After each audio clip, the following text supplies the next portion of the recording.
Andrew, welcome. Thanks for being here. Oh, it's such an honor. I said to someone this morning, I'm more excited about this than if I had been invited to the White House. Oh, well, that's a huge honor. Thank you. I'm also more excited about this than if I had been invited to the White House. And this is a topic that's very near and dear to my heart because I've been a homeschooling mom for now, well, since my oldest was born, 16 years, because I consider every day of their life part of homeschool. But we're going to go deep on a lot of things related to education and schooling at home today. But before we do, I have two fun notes in my show notes. The first being that you have eaten many strange things, including whale meat and scorpions. And as a person who's also eaten probably at least 6 species of insects and several types of worms myself, I just want to hear what led to those interesting culinary experiences. Well, the first one, I lived in Japan for a few years when I was much younger. And part of the thing that Japanese people would do to foreigners is kind of test their tolerance for what they would perceive as odd things. So I did okay with pretty much everything, even when I didn't know what it was. The whale meat just basically tasted like rubber. The one thing I couldn't do was basashi, which is it's raw cured horse meat. It was just beyond my mental capacity to do that. And then I was in China teaching over in China, and we had time to tour around, and they had weird insects in the night market. So I thought, okay, I'll get a video of this just to show at least to my students and my kids that yep, I can eat scorpions if I have to. So the other thing is I have a tolerance for eating things that taste really bad if I believe that they're good for me. So that's kind of an interesting thing. What's the weirdest thing you've ever eaten? Oh, good question. I mean, I definitely, things normal people might consider weird would be like I often swallow raw liver in the morning for the availability of nutrients. I've eaten everything from mealworms to crickets to various types of stinging insects and scorpions as well. None of which are nearly as unpalatable as people might think that they are, I think. Yeah, I don't know what would be the weirdest. The one I haven't, I may butcher the pronunciation, but it's a specialty where they cook a sort of partially formed chicken in the egg, and you eat the chicken with the bones that's been like sort of pickled. That was the one thing I couldn't handle. That was my line, apparently. Yeah, I've heard of that. Yeah. Another one in Japan was baby bees. So it's bee larvae in the, in mixed in with the honeycomb and the honey and everything, just kind of like crunchy honey. But yeah, some people don't like that idea of eating a nascent animal rather than a already grown up dead one, I guess. Yeah, it is funny. It seems like we have more aversions in the US than other places to a lot of these things. I've been slowly learning a little bit of Japanese, and my Japanese name is Hikoko. It's given to me by my friend who knows Japanese who's teaching me. But I think anytime we can get cultural experiences from another country, that's so much fun. And I also have a note that you have a black belt in Aikido, and I've been doing martial arts for about the last 2 years as well. So I'm curious, was that an adult pursuit, or have you done that your whole life? Well, I started doing karate as a young teenager, it's probably 12 or 13. And I would say that had just a tremendously beneficial formative effect on me in terms of building confidence and giving me a good sense of being in my body, especially during those awkward early teenage years. And then I didn't do it for a while. And then when I went to Japan, I got into martial arts. I did Aikido and karate and Japanese archery, which is called Kyudo. And so that was a big lifestyle thing. And then unfortunately, I've really been completely out of it for the last 15 years, just building a business, having a family. I'm tempted to try and go back and learn some jujitsu, but I am 62, so I got to be careful I don't, seriously hurt myself in the process. But I love the philosophy of Aikido, which is the redirecting of the aggressive energy from both a spiritual, mental, and physical perspective. Yeah, I've gotten to do a little bit of it in the past, and I loved that. That was my favorite part as well. What's fun is I think all of these things we've just talked about in a fun biographical way touch on the idea of lifelong learning and learning something from every situation we find ourselves in life. And I know that we share a lot in our philosophies about education because we've gotten to chat a little bit about this before, but I'm excited to go deep with you today. I think maybe to start off in a broad sense, for me, I've always homeschooled my children, and I've always been a proponent of it. And I was personally homeschooled until high school when I was growing up.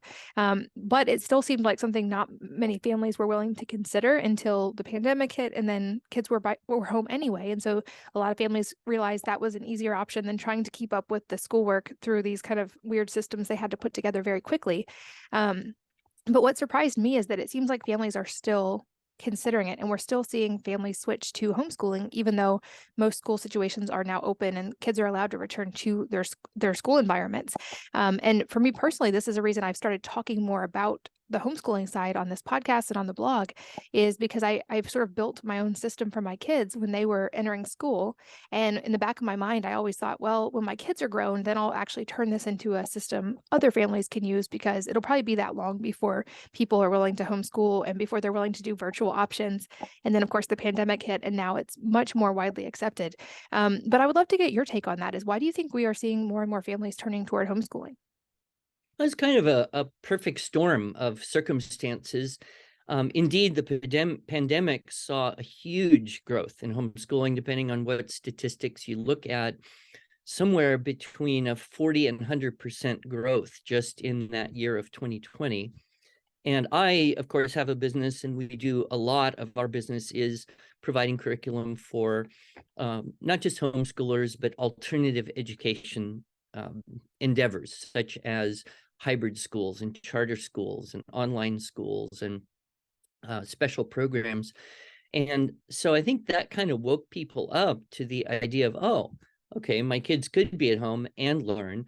Another thing I suspect was that the way a lot of schools, and most of them were really unprepared for this, but this idea of putting young children in front of a screen for 5 or 6 hours a day, I think a lot of parents thought that just isn't good.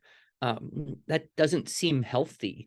That's not kind of a normal way for a child to live such a large number of hours of their life. And so they kind of said, well, okay, if the kids are going to be home, the school's offering isn't necessarily what I would consider ideal. Maybe I could take over part of this or all of this. We also saw a kind of an opportunity for parents to have a front row seat as to what was going on in the classroom. So, they would, a lot of parents, they put their kids in school and they really don't know what's happening on a, day-to-day basis. But now they're looking at their child, looking at the school on the screen, thinking, really? Is that what they do? And so, maybe I could do, better than that, perhaps. And then parents, a lot of them were forced to stay home and not go to work. So while we're all here together, we might as well change. And then along with that was kind of an explosion of support for the homeschooling, or what we might even call accidental or unintentional homeschoolers. And, we at IEW did some work. We actually put together a pretty good Facebook group called Unintentional Homeschooling. That's since changed to, Homeschooling Helps. But so a lot of people just kind of got into it thinking, okay, well, when things go back to normal, but then different areas, things didn't go back to normal or in the same way. And there was also a firestorm of people concerned about, some of the, not everywhere, but in some places, kind of a real agenda-driven, a politically driven agenda, I would guess, coming into the classrooms that a lot of parents just didn't agree with. So all of those things coming together. And so we didn't see really any decline. In fact, we saw continued growth in 2021, 2022, our best year ever. And most of my peers who also work in the homeschool curriculum and support world also seeing the same numbers. Yeah, and I was on the phone with many, many friends over the last few years who are trying to make the switch and who were a little overwhelmed at the idea of what they thought that was going to look like when they started actually homeschooling their kids. And a couple of things that I've said for years is that I think when people say, like, I can't believe you have 6 kids, I say, well, actually, I think 6 is undeniably easier than when I just had one, for one. And for 2, they're like, I can't believe you homeschool them all. I'm like, I actually firmly believe that it's easier than having them all in schools, especially if they were all in different schools. And I was getting them up at 6 a.m. to get them ready to drive them there. And my whole life was being a chauffeur instead of being a teacher. But understandably, for parents who have never homeschooled or considered homeschooling until the last few years, it is a big adjustment. And I think often the fear of what that adjustment's going to look like can keep a lot of families from being open to considering it. And I know as a homeschooling mom, there are many objections that we encounter from people who have lots of opinions about homeschooling. So I'd love to sort of just jump into some of those now and tackle them with both data and experience from both of us, and give a more realistic expectation. Excellent. Yes, let's do it. Okay, so some of the most common ones I definitely get are the socialization aspect, the fact that I don't have a teaching degree, the amount of time it's going to take. And I think some of these also stem from the expectation of parents thinking they need to recreate what a traditional school environment would look like at home and keep their kids sitting down for 8 hours with very defined changes in subject and schedule and everything kind of running like you would in a school. And I know there's so much within each of those, but maybe let's start with those as common objections. Sure. Yeah, the socialization question is always one that, is on the forefront of people's mind. Well, what if my kids aren't having this opportunity to learn to get along in a social environment? And when you think about it, an age segregated classroom where everyone in the whole room, except for the teacher, is approximately the same age, plus or minus 4.5, 5 months, is really a very unnatural kind of environment. There's nowhere else in society that we do that. And if it's very easy to point out to parents and say, do you think children learn good habits, good attitudes, good behaviors from other children their same age? Most people think about that for a moment and go, well, I guess not. Not really. I mean, they're more likely to kind of sink down to the lower common denominator of attitude, behavior, motivation. So how do we learn good attitudes and habits and behaviors? Well, usually from people who are further down the path of life than we are. And so when you meet homeschool kids, very often, they are spending more of their time with children who are older and or younger than they are, especially in a big family like yours and mine. And if you're in a homeschool co-op or that kind of group, that social environment, they're much more likely to interact with other people's children who are also a year or two or three or 5 older and or younger. And so what I notice is that homeschool kids tend to kind of be socially superior in that they're comfortable talking to other adults. They're comfortable being in an environment with kids who are considerably older. They tend to have a little bit more natural development of leadership and coaching and mentoring of younger children. So in a way, homeschooling is the best circumstance for good socialization because you have the best opportunity for them to grow in some of these ways that we would like to see.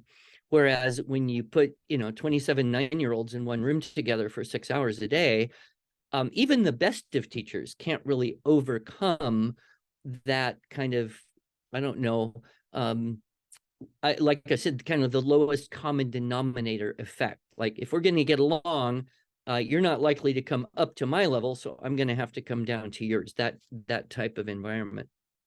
So that's really the least of the problems, and oftentimes one of the best. In fact, I have a friend who basically was really resistant to his wife homeschooling his children until he went to a homeschool group activity for the first time.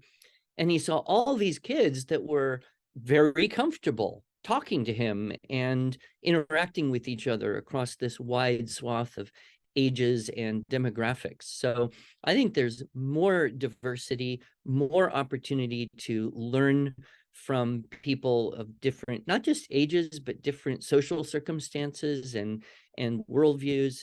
So it's actually more diverse, and it's actually better for socialization. So that's usually one of the easier ones to get people to go, yeah, I can see that.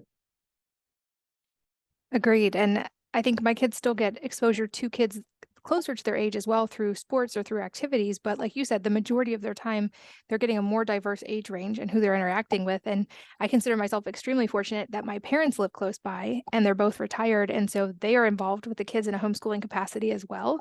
So they're actually getting kind of three generations all at once, and they're interacting with their grandparents often, or often with their grandparents' friends. And I love them getting that. And I feel like you said, they're getting to learn from people older and wiser than them, and they're learning how to interact with adults, which is something that they are going to do themselves as adults when they get there. The other big one I hear from moms that probably comes up is the biggest objection is that they don't have time. And my response to this is always that once you actually integrate the habit of homeschooling, I find it takes less time to actually homeschool my kids than most people spend in the car and arranging all the logistics of just taking their kids to and from school. But I would love your take on this, because I think this is one of the big ones that stops a lot of families from considering it. Yeah, one of the misconceptions I think a lot of people have is that somehow they have to spend as much time homeschooling their children as their children would be in school. And I've been in a lot of schools. I've taught in schools. I've done a lot of observation and professional development for teachers. And I will, quite honestly say that even in the best schools, more than half the time is just spent on logistics and kid management and discipline and kind of just organizational issues that don't necessarily translate into direct learning. And when you realize that, you kind of get to this point where you think, wow, if I could get 2 or 3 good hours a day, that's actually more net learning time than most kids get in 6 or more hours of being in an institution that has to manage all that stuff. So there's an inefficiency there that you can tell people about, but they don't necessarily believe it until they experience it. The other thing we see is that, everybody wants independent learners, right? And lifelong learning. This is a wonderful kind of buzzwords, but schools aren't well equipped to help kids do this, because you're trying to take a group of kids, kind of move them through a curriculum, according to the same schedule, doing most everything in the same way to get the same predictable result, kind of like a machining kind of thing. And of course, the two problems with that are, number one, all kids are different. So what does work with one child doesn't necessarily work in the same way or at all with another child. And so this kind of institutional model that treats all children as being the same in certain ways does end up failing certain kids. And especially in a special needs circumstance, or you have a double, what they call twice exceptional child, one who's like super smart in certain ways but then has difficulties, maybe dyslexia or ADHD or something, so they don't do well in these hyper structured environments. So that idea of homeschooling so that kids can learn how to learn on their own. And the advantage there is, yes, you have a lot of kids and you're busy. So what do they have to do? Well, they have to occupy themselves. I think one of the sad things about modern life is we've kind of eliminated the idea of boredom as being a good thing. Whereas maybe, 100 years ago, like, you're bored, great, go make something, read a book, occupy yourself. That's your problem, not mine. Whereas so many kids today, I think they have, not even intentionally, just environmentally have adopted this idea. I have a right to be constantly entertained. And so teachers feel that obligation. There's a word that I kind of dislike. You'll hear it in the education world, edutainment. Like, somehow in order to teach children, we have to entertain them at the same time. Now, education, we want it to be engaging, but it doesn't have to be entertaining in the sense that I'm there creating this amusement for your benefit. No, you can set up projects and circumstances and opportunities. So if you get a little bit of focused time with a child, and then give them a chance to go and apply that or experiment with it or go read on their own and come back and check into you. In a way, it's almost like the one-room schoolhouse was 150 years ago, where, yeah, you had one teacher. I know a man who his first teaching job was in a one-room schoolhouse. He had 47 children between the ages of 6 and 16, all by himself in rural Saskatchewan, and no electricity. He said it was actually one of the easier teaching jobs he ever had because all the kids knew what to do. And if one of them had a problem, they would go to a different child in the class, an older one, and not pester him because he was busy. And so he would have a little bit of time and, do spelling with the grade 6, and then do spelling with the grade 5, and spelling with the grade 4. And then he would do geography, and everybody was doing their math on their own and writing. So it was kind of like this big, big, big homeschool where the kids knew what to do because they had been set up to take care of themselves.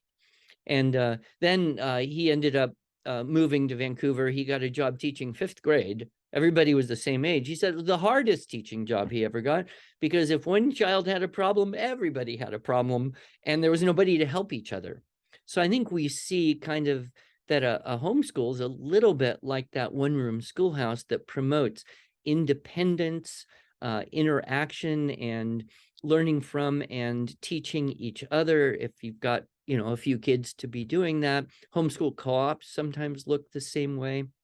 So I guess the bottom line is if you have a little bit of time to work with a child independently and then give them the freedom, they will naturally be able, gradually, it may take a period of adjustment, but they will naturally be able to become self-motivated, independent learners. And I'm sure you've seen that in your family. In fact, I know it from little things you've said about your kids over the time I've been a fan of your podcast. Yeah, absolutely. I think you're right. There can be an adjustment period, especially if kids are more used to being entertained all day long and having structure given to them. But at the end of the day, that motivation eventually must come from inside. Like, we can't be our kids' constant exogenous motivation. And when they're adults, they're going to need things like self-discipline and self-motivation. And those come from learning by doing in those moments of boredom or having to figure something out themselves. And I think also for people who are new to homeschooling, I found that the environment helps a lot. So if you put time into curating your environment of your home, it helps forgive a lot of these, like, they don't get bored as much. It answers questions and in structure within the home as well. But even more so, like, we have a craft room, a DIY room where they can go play and do projects and invent anytime they want. And they have an outdoor workshop where they can go build things. And they learn so much by piddling and doing that and using wood scraps or whatever it may be. Same thing with, like, books are the only unlimited item in our budget. So if the kids want a book, we will always buy the book. That's one thing they can always count on me to buy them. And I think just little things like that help them learn those inner skills versus them being exogenous. And I think that's one of the benefits I've seen, certainly with homeschooling with my kids. And one of the reasons I say completely genuinely, it is easier than if I was taking them to school, even though I'm technically teaching them and doing what would seem like more work. It's actually, in the long term, much less work. And we also in our house have a focus on something called life skills. And the memes abound about all the things people wish that school had taught them, like doing their taxes or how to change a tire or whatever it may be. And instead they learned how to play the recorder or whatever. But I took those to heart and realized I have this amazing opportunity to teach my kids applicable life skills that I have to do anyway, whether it be helping with the tax returns, whether it be changing an electrical outlet when it goes out, or whether it be cooking, a huge one, obviously, or any kind of project around the house. And so we do life skills as essentially a sort of a subject in school, but with the idea that I want them to be fully functioning adults who have a baseline of knowledge to be able to tackle anything that life throws at them. And I think the root of that also is really nurturing that love of learning and constantly wanting to learn. Because when my kids were first entering school and I was looking at how do I actually prepare them for adult life in today's world, the answer in an honest fashion is somewhat I don't know, because we don't fully know what the world is going to look like when they're adults. And my job didn't exist when I was entering kindergarten. So no one could have directly prepared me for it. But what helped me so much was that my parents really instilled a love of learning and gave me skills to be able to learn new things rapidly. So I realized if I can nurture those things in my kids, whatever adult life gives them, they will have some foundational skills to be able to tackle whatever that is and to enjoy it. Another one I hear from parents a lot is that it's too much work, that homeschooling would be too much work, too much effort. And I now know there are so many resources, including all the ones you have, but so many resources that make it so much easier than it was when people first started homeschooling. But what's your answer to the it takes too much work? Yeah, absolutely. There's so much more than, we started homeschooling over 30 years ago. And so, yes, the resources available have changed so radically, not just curriculum that comes in books, but the online resources. And this kind of fits in with that other objection you mentioned, which is, oh, I don't have a teaching degree. I'm not an expert. Well, first of all, if you finished high school, you did experience learning almost everything that people today learn, possibly even more, given the fact that, reading levels and test scores and things are kind of been in decline for, well, many decades. But the great thing is if you don't know something that you believe your students should learn, there are people who do.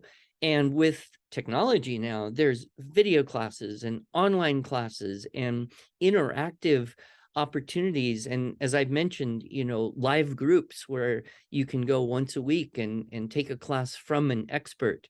So, I know for my wife, and it's ironic because she actually does have a degree in elementary education, but in a way it was almost a handicap because she felt like, okay, I have to do school at home.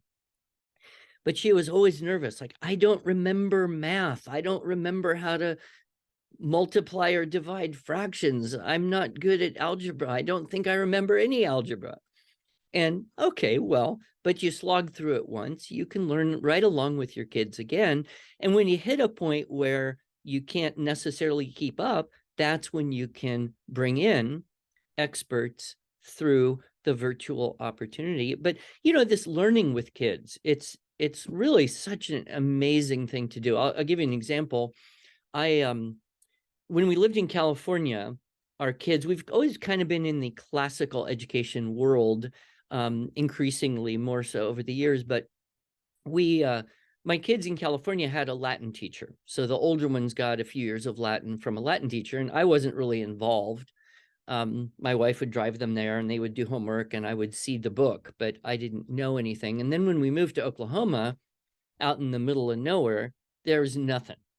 And I happened to listen to a talk called The Top 10 Reasons Why You Should Teach Latin, or why your kids should learn Latin or something. And I was so convicted by this talk, I thought, oh, I really want my younger children to get this as well, but there's nobody to do it. Oh no, I guess I'm going to have to do it.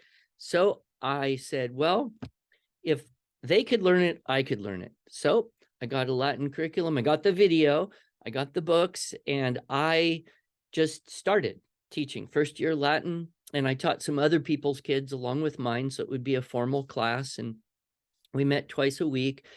And I did that for 6 years. And I will tell you that I know it was good for the kids, but I think it was even more enriching for me to have to work through something that, required stretching me. I think I studied twice as much as most of them because of the old brain problems, but I learned so much from teaching something that I didn't already know. It also kind of keeps you humble to realize, wow, okay, we get into our areas of expertise and our knowledge and skill is always there. But to then teach something that's new, you realize kind of what it's like to have that beginner's mind and take a complex thing, break it down into tiny, tiny little steps, learn, practice, absorb, master, learn, practice, absorb, master, and go on. So I would just encourage any parent who is afraid that they don't already know everything that they want their kids to learn. That is not a problem if you yourself are willing to learn along with your kids. And in a way, it makes it a whole lot more fun. I agree. And I actually took, well, my parents did Greek and Latin roots with me when I was younger. And then I took 4 years of high school Latin as well, which I was Oh, surprised our high wow. school offered. And I will say it's been one of the more useful things I actually learned in public school, in that it helped a ton on the SAT, which we can talk about the whole college thing in a minute. But also now being in the health world and reading a lot of medical journals, having that Latin background helps a lot when I'm encountering new terms in the medical stuff that I may not know. I can usually figure it out pretty easily based on the Latin roots of it.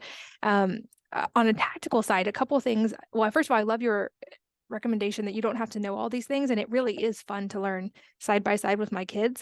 And a few tactical ways we do that I think are fun that other families can implement. The first was a recommendation from a friend, and we've done it for years, which is to start every day with 3 TED Talks on 3 separate topics. And the Hmm. reasoning behind this was that kids are natural pattern recognizers, because that's so much of how they learn. And they'll try to draw correlations and patterns. And if you give them unrelated TED Talks, they'll start trying to think of ways in which those things can work together. So if you show them one on maybe pollution and one on robotics and one on something to do with biology, maybe one day that those seeds will be planted for them to figure out a way to combat plastic in the ocean using some kind of like fungus or some kind of new technology or whatever it may be. But that's one of the ways I feel like we get to learn from the best in the world about the topics they know the best. And they've compiled their whole amount of research into this 14 or 15-minute talk. And then the kids are getting exposed to that on a daily basis. We also do a subject called topics, which is for about 15 minutes. Everybody just researches something that they find interesting and kind of keep like a little journal of it. And those have been fun because they've sort of become like Da Vinci style journals of random knowledge that each of the Mhm. kids have. And it's just constantly like kind of sparking that curiosity. But circling back to the Latin thing. So I said that was one of the things that helped me the most with the SAT, which I did really well on. My parents were very focused on getting a college scholarship, going to college. And that was the reason I went to public high school, was to make that process easier. I have a much different take with my kids, but I think this is also an objection for a lot of families is, will my kids be able to get into college if I homeschool them? So I'd love for you to take that one on. Well, the quick answer is absolutely not a problem at all, because colleges, for the most part, look at homeschoolers as being above average in terms of qualified, motivated, likely to stay in school and do well. Statistically, homeschoolers do better than the average in all measures of success. But I would back up a little bit, and I would almost question whether it's necessary to even walk the same route of, we do high school so we can get into college, so that we can get a degree, so that we can get a good job. And, honestly, if you look at the rigor of most undergraduate programs today, 4-year bachelor's level programs, especially for the first 2 years, the rigor required is below that which was required in high schools 60, 70 years ago. In fact, it's probably below the level of rigor required for an 8th grade graduation in 1900. So what's happened is that college curriculums have, and there are exceptions, but gradually have the rigor has been lowered, so that a college class, for example, a college first year chemistry class, a semester long class, is about the same level of complexity as a high school chemistry class. And the only difference, and they all acknowledge this, is that in high school you do it for a year, and in college you do it in a semester. But in terms of the challenge level and the complexity, it's about the same. So I actually have a talk that I'm going to be doing this year at homeschool conventions called Hacking High School, Rethinking the Teenage Years. And one of my goals for this talk is to point out that right now, it is possible for almost any kid of 15 or 16 years old or older who can read decently well, write decently well, and knows basic math facts to enroll in college level classes while they are in high school. This is sometimes called concurrent or dual enrollment.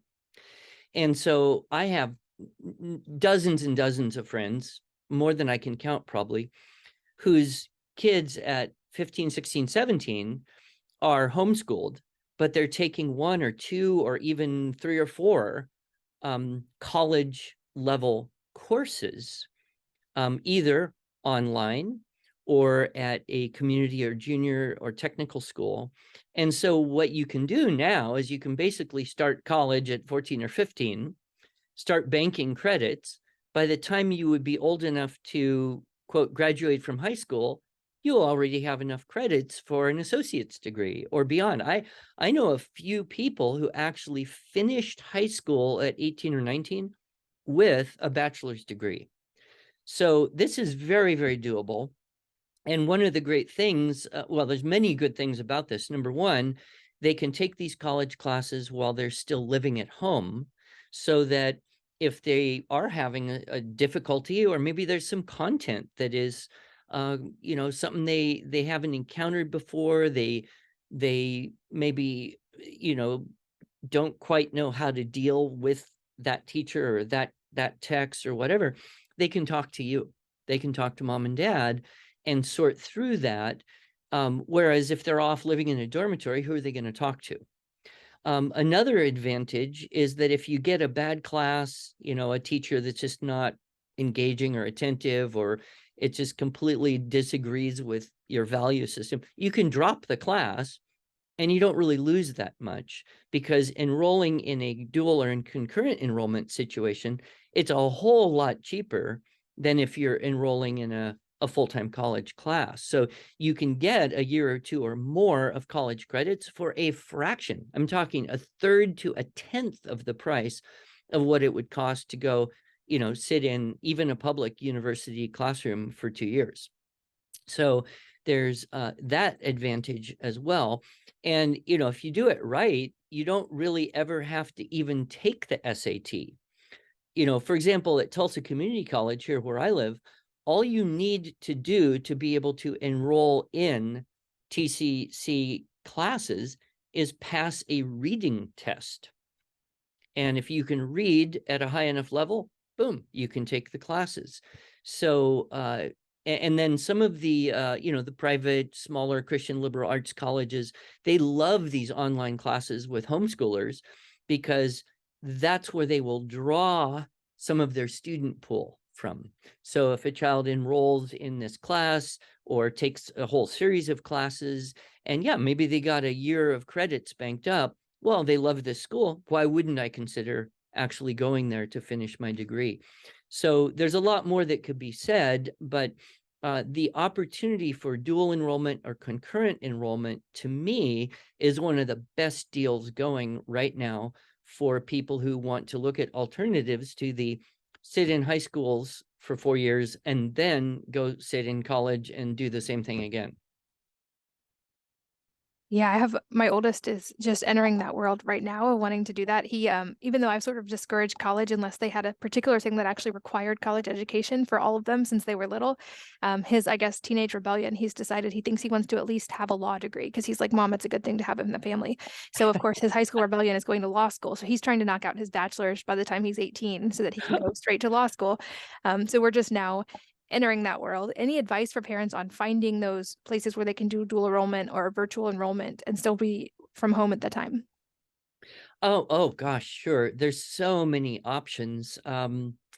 There are programs that will help you as a family put together a series of courses.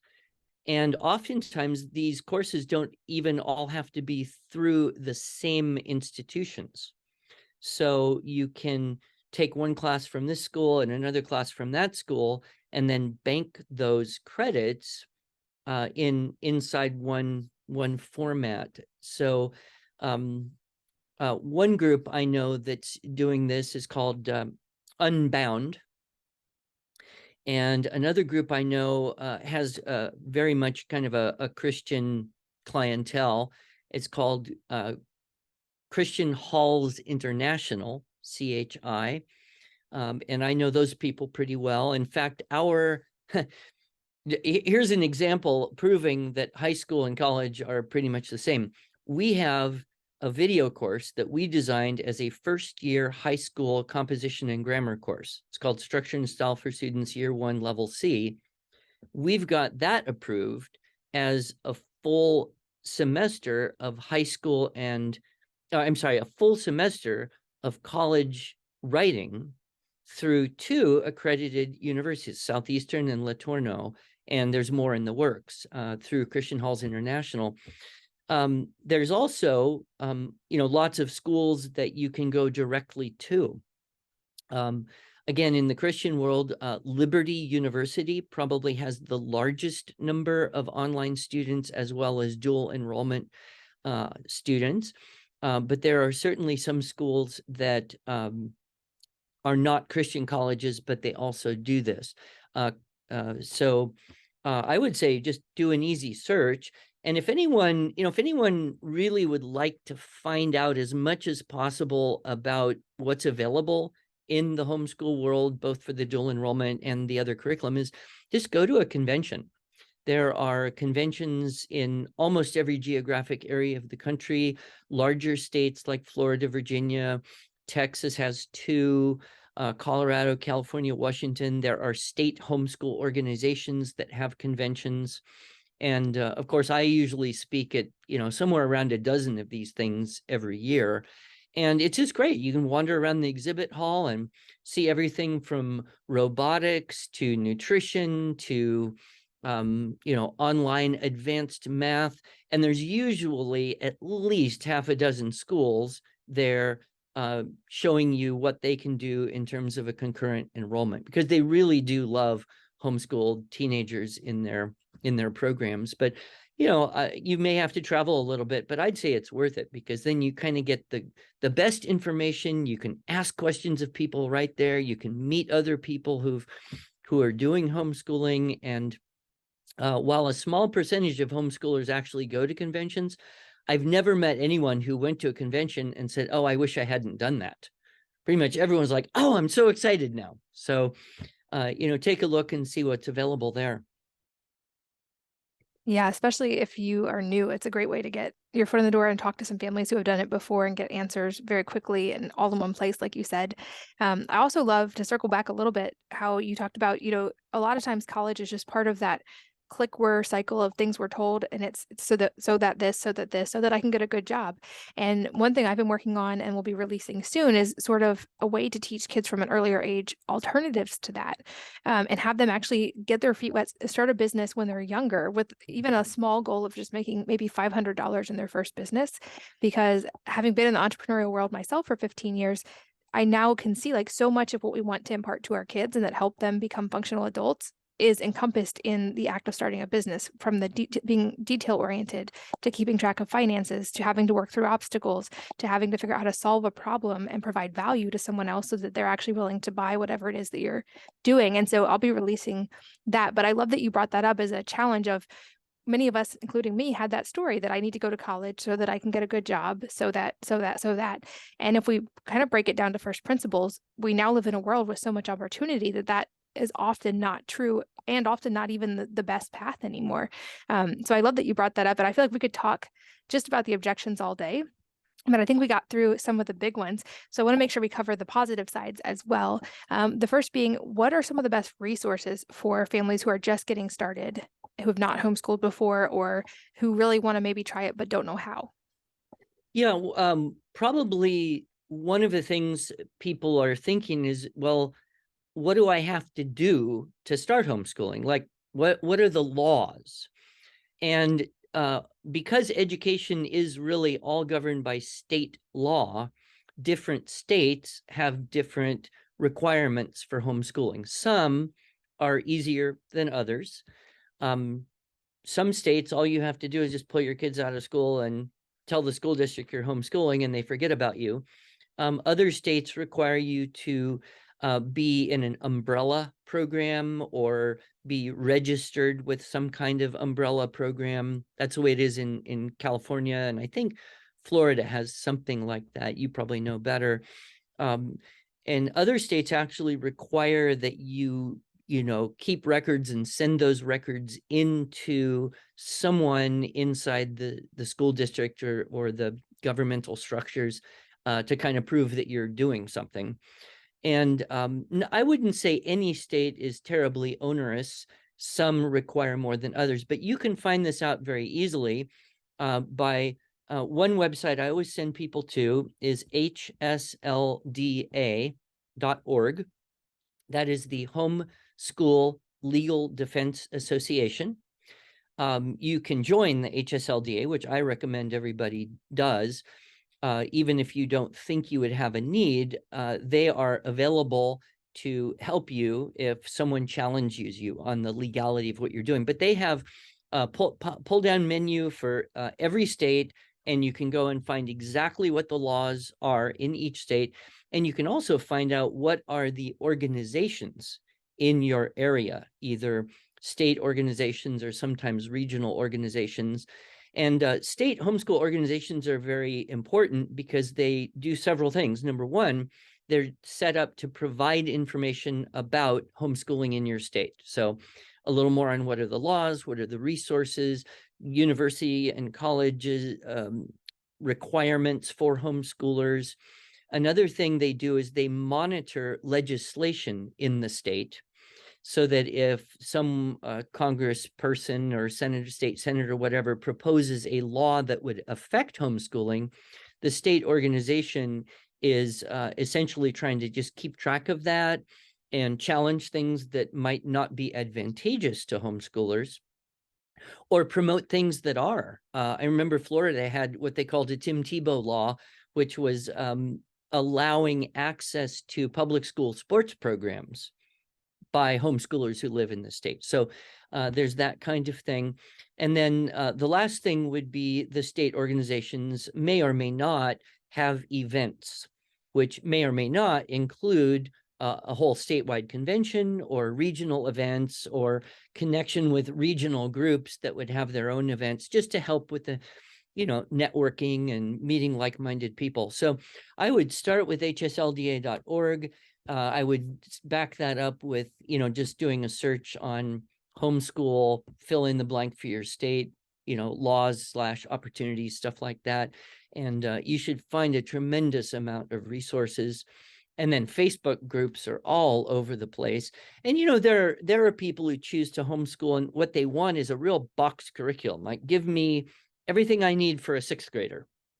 And then there's people who get more into the kind of, sometimes they'll call it unschooling or free homeschooling or unstructured homeschooling, where, we're not really worried about grade levels and curriculum that matches. We're just going to do these things with our kids. And then there's where I live is kind of in the world of, let's look at the classical approach. Let's study those things like grammar and logic and rhetoric, and read good and great books together and look at the rich tradition that we have.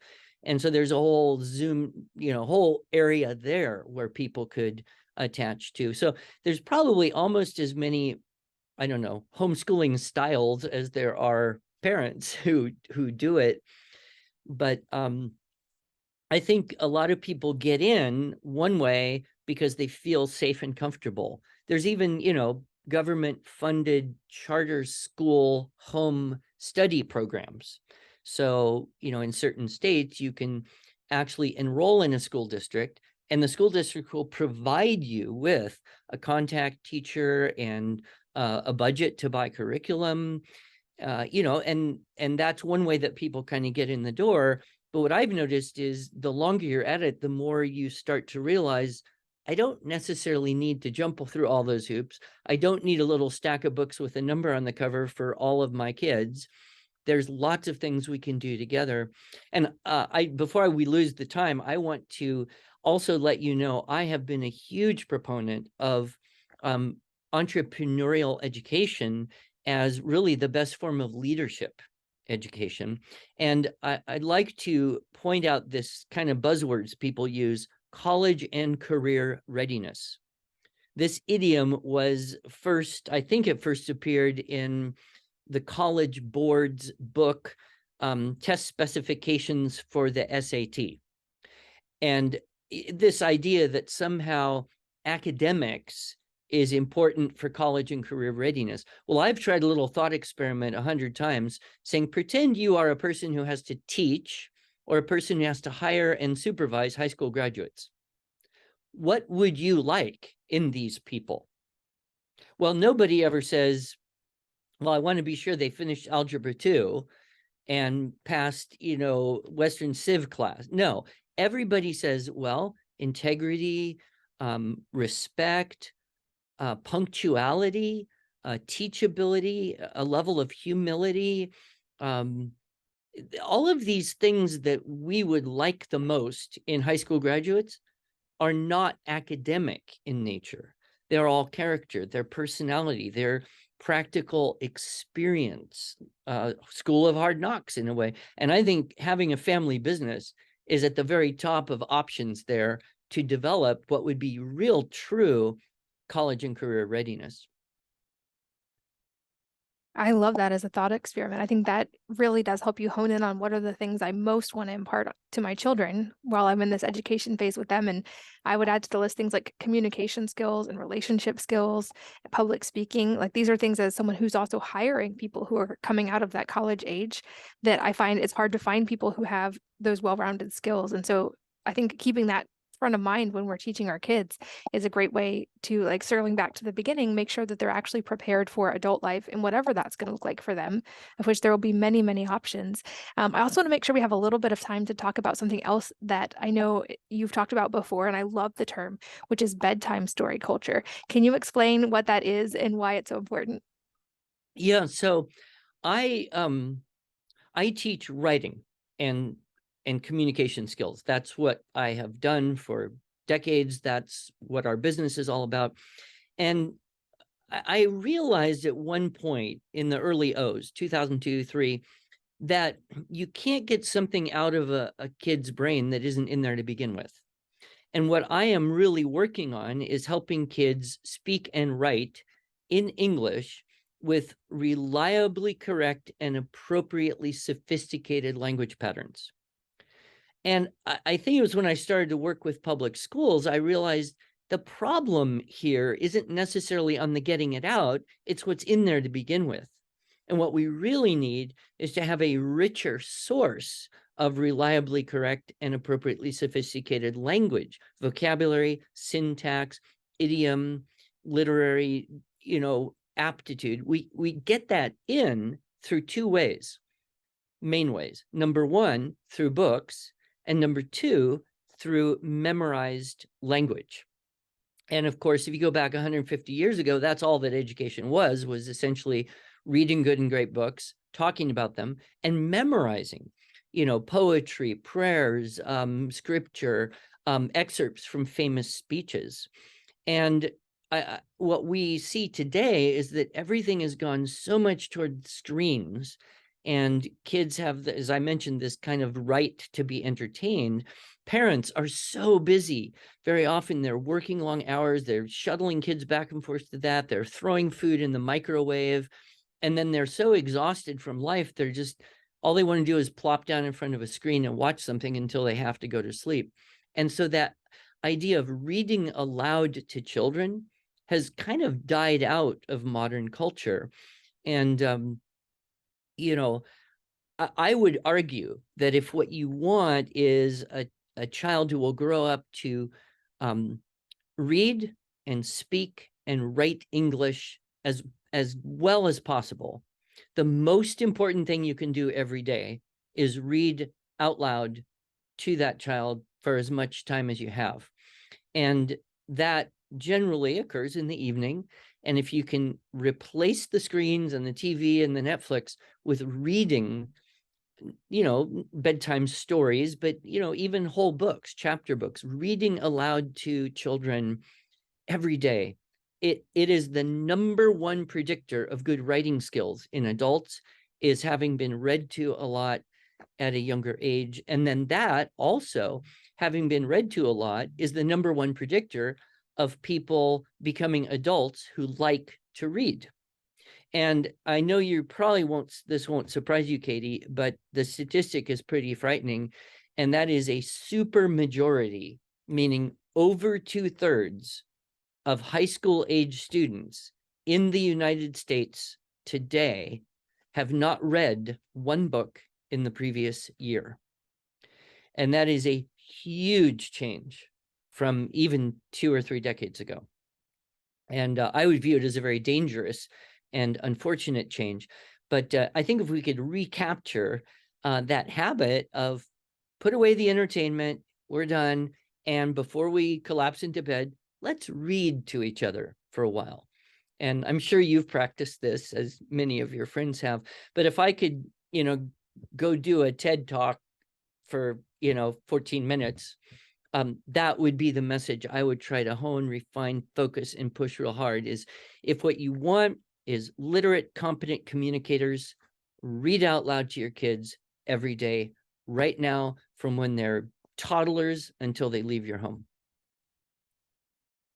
I love that advice. I'm a little shocked for sure by that stat of 2/3 of high school students. And I've also seen this play out in a multi-generational way. My mom was really good at reading to us when we were young, and I think that really did spark my own love of reading. And then I did that with my own kids. And it's the beauty of it is it's not something you actually have to do forever. Like when I had only toddlers, there were moments where I was like, I'm going to be reading for the rest of my life out loud. But they integrate that habit themselves so quickly once they can start reading on their own. And then now I have my older ones will read to the younger ones sometimes, but really it's Yeah. like once they hit good reading speed on their own, my 13-year-old currently will go through 4 or 5 books a week, and I'm just constantly putting books on his Kindle, and that's his favorite pastime because that's what he learned to love when he was young. And so, like I said, that's my one unlimited budget item, and he gives me a run for my money on that one, and I'm all for it. Um, and the memorization side too, I think there's this interesting juxtaposition because on the one hand, we have constant access to the entirety of human information through the internet. So there's less need to like remember all of the knowledge we've ever learned and have it available at all times because we can always reference. But I think there's something beneficial that happens in the brain when we're able to memorize. And I remember my mom had me memorize the entirety of Paul Revere's Ride at one point, and I think pi to 1,000 digits at one Oh point. my. And I think they're still there. I think I could still do it if I had to, but I think just learning how to retain information, the act of doing it helps you do it in other areas as well. And I know that there's so much more we could talk about on this. Maybe we'll have to do a round 2 one day. I hope you get to do that TED Talk actually, because I would love to hear it. But a few quick wrap up questions. The first being, speaking of books, if there are any that have had a profound impact on your life, and if so, what they are and why. Yeah, that's always a hard question because there's so many categories of books.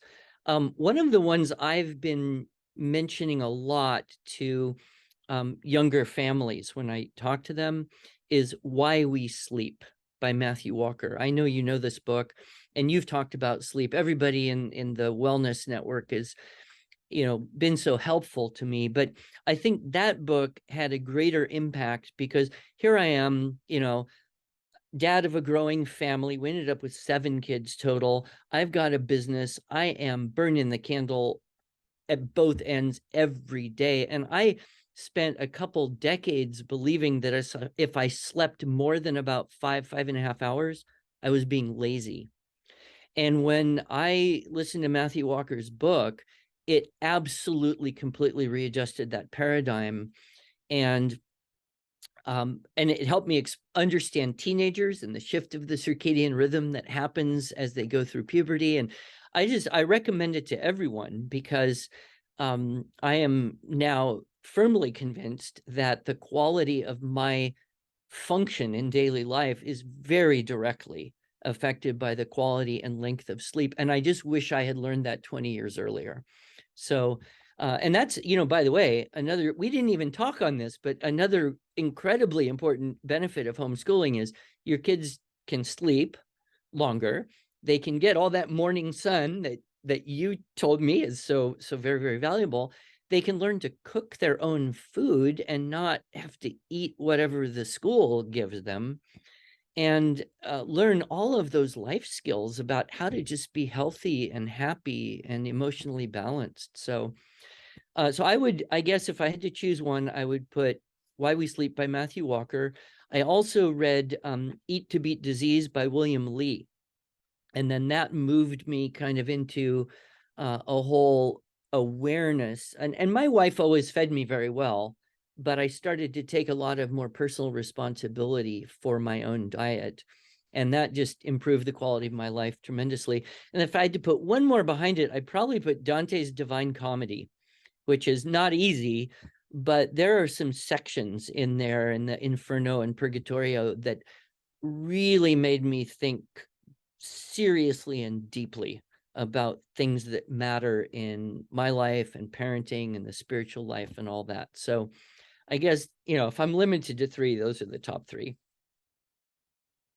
I love it. I'll link to all of those in the show notes as well. I love that you brought up the sleep side. I think now that some of my kids are older, a lot of us have wearables that track sleep, and gamifying and making sleep competitive where they're actually trying to get more sleep has been one of the most fun things we've done as a family. But 100% echo what you said of one of the huge benefits I see is that teenagers are supposed to sleep a little bit later. Often normal school schedules don't allow for that.